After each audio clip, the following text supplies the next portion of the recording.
matin, nous serions édifiés. Une chose est de vivre les manifestations de l'Esprit de Dieu. Une autre chose est de comprendre les rayons qui produisent ce qu'on observe. Amen. Je voudrais que vous donner la place à la parole de Dieu. Je voudrais qu'on se mette debout. Nous allons lever nos mains au ciel. Et dire au Seigneur, je veux recevoir les mains que tu as préparées pour moi ce matin. Que mon cœur soit disposé à recevoir ta parole. Prions le Seigneur. Makaye de Bosoria d'Abré. Makaye de Bosoria d'Ababa. Mikayanda Brasika. Makaye de Bosoria d'Ababa. Makaye de Bosoria d'Ababa. Amène-nous là où tu veux. Au travers de ta parole, qui est comme une épée, avec le tranchant. Séparant-moi des gentils. Séparant esprit et âme. Nous comptons sur toi, Seigneur. Béni soit ton Seigneur, Seigneur. Nous avons prié. Au nom de Jésus-Christ. Amen. Sans tarder, nous donnons le micro à l'homme de Dieu.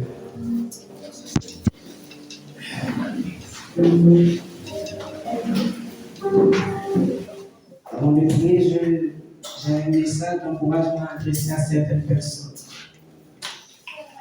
J'aimerais parler à des personnes qui, lorsque l'Esprit se manifeste, sont saisies par l'Esprit de Dieu et sont bénies par l'Esprit de Dieu. Il se peut que vous vous posez des questions, vous vous dites pourquoi ça va toujours être moi, les autres vont se dire toujours elle, toujours lui.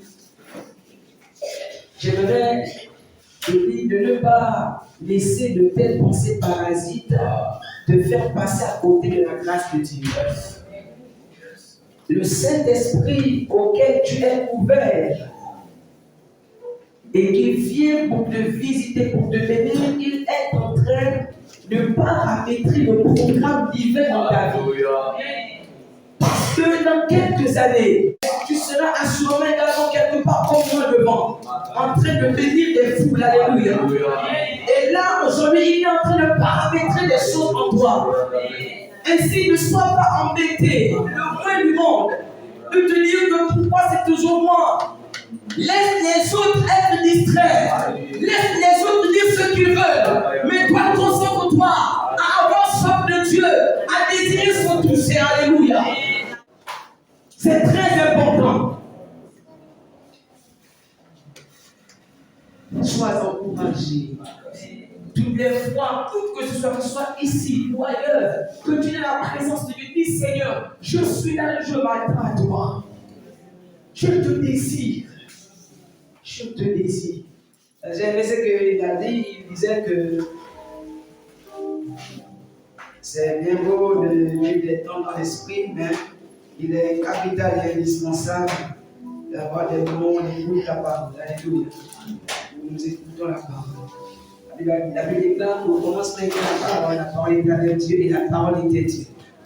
Et je reviendrai sur l'introduction que nous avons partagée dimanche dernier, pour ceux qui n'étaient pas là.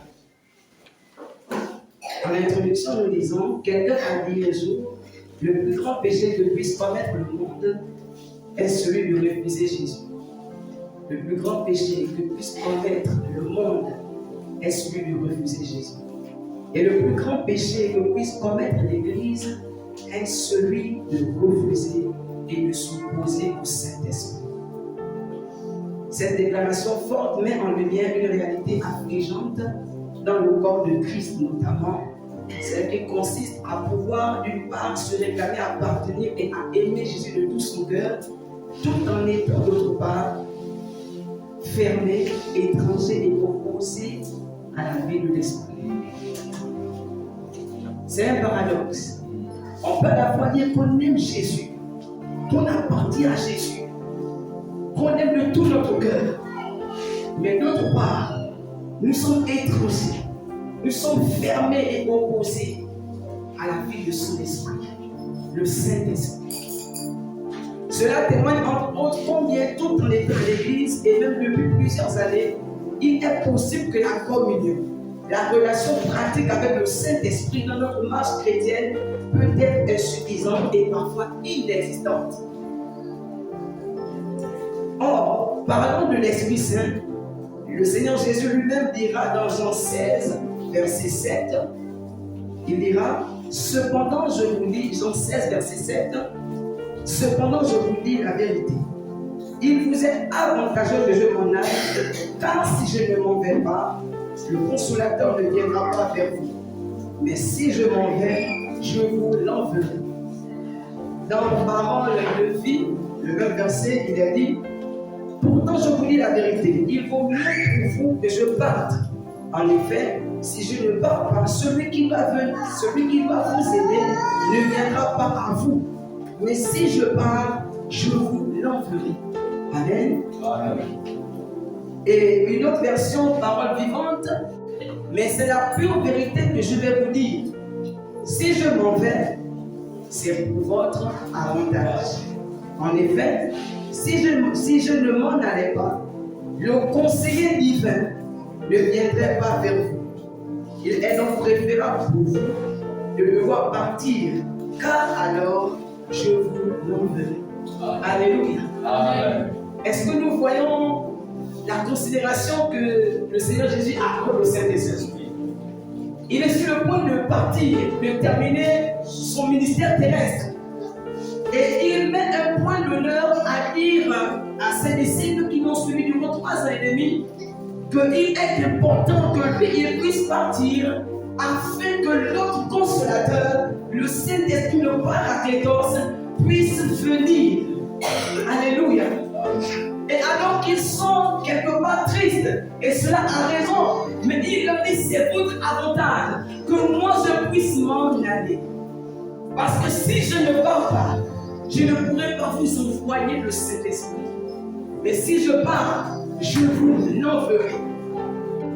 C'est pourquoi le thème de notre message ce matin s'intitule le ministère du Saint-Esprit dans la vie du croyant. Ou encore les rôles, les fonctions du Saint-Esprit dans la vie du croyant. En d'autres mots, nous verrons diverses raisons, diverses utilités du Saint-Esprit dans la vie du chrétien. Alléluia.